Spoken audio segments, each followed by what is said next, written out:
When you invest in something and you hustle and you work for something, you got a different type of attachment to it. You're going to have a cold day in hell for somebody to try to take this from you.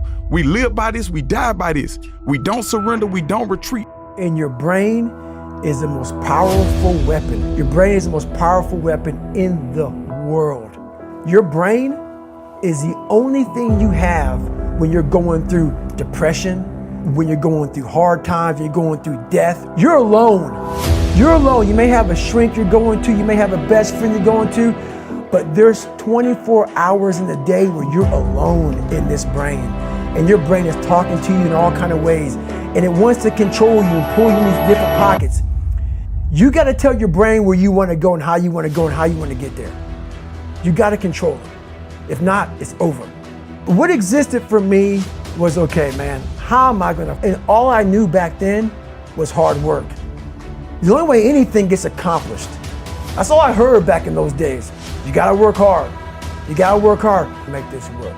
Most people aren't obsessed with their goals because they don't believe they're worthy of them. It's easy to dream about what you want, but in between where you are and what you want, there's a tremendous amount of stuff you gotta change and do. You have to do the work to change so that you can be the happy, fulfilled person that you were born to be. Most of this generation quits the second they get talked to. It's so easy to be great nowadays. Most people are weak.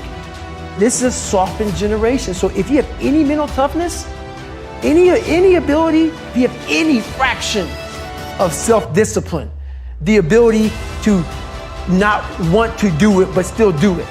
People have a hard thing understand. I hate to run. Why do you run if you hate it? What are you talking about? I don't want to take showers and eat either. I hate that too. That's life, man. It wasn't until I changed that mentality that I became somebody. If you can get through to doing things that you hate to do, on the other side is greatness. That's what people don't understand. By me running, I am callous in my mind. I'm not training for a race. I'm training for life. I'm training my mind and my body and my spirit so it's all one, so I can handle what life is going to throw at me. Because the life I've lived, it throws a whole bunch at you. And if you're not physically and mentally prepared for that, you're just going to crumble and you're good for nobody. And that's why I talk about the warrior mentality. And that's why so many people are lost when I start talking. You have the right. You're lucky that you don't have to think like warriors think. You're very privileged. I chose this world to be a warrior, and I would choose it again if I came back to this world.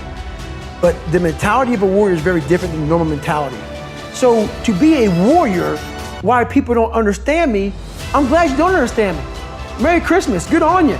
Because being a warrior takes a whole different mindset. Your mentality changes. I may not live. You gotta accept that. And that's the mentality you have. Everything I do, I'm not really comfortable doing. And that's with life. If you're choosing to do something, attack it. Because they're gonna remember you as not attacking it. So I want to be remembered. You can hate me. There's one thing you can't say about me. I didn't attack it. So that's the mentality you have. If you're gonna do something, you might as well attack it, because you can do it anyway. The only thing you do for success, there's no discounts. It's sweat, it's blood, it's tears. There is no discount. You can't get 50% off. It's sweat, it's blood, it's tears. There are no shortcuts to success. Stop thinking they are, and stop wanting people to put you somewhere that you didn't earn.